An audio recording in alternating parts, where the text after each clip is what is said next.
من از کرمان 1300 کیلومتر آمدم تهران که آموزش آقای ناصر میرا ببینم. اسد جان چرا این همه راه اومدی؟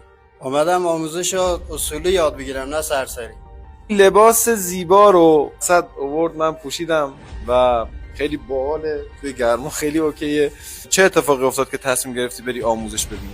من اونجا بچه ها که می اومدن پیشم از دستم راضی نبودن، میگن کارت خوب نیست، باید اصولی یاد بگیری.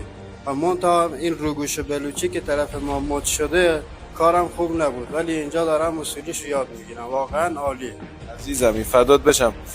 پس بچه‌ها کیفیت کار الان همه جا مهمه. شما باید روی کیفیت کارتون کار کنین و این یه نشونه است که سر تا سر ایران چه توی شهرستان‌ها چه توی روستاها دارن روی خودشون کار میکنن و اگه تو روی خودت کار نمی‌کنی داری عقب میافتی. حتی از روستاها، از شهرستان‌های دور، از همه جا داری عقب میافتی.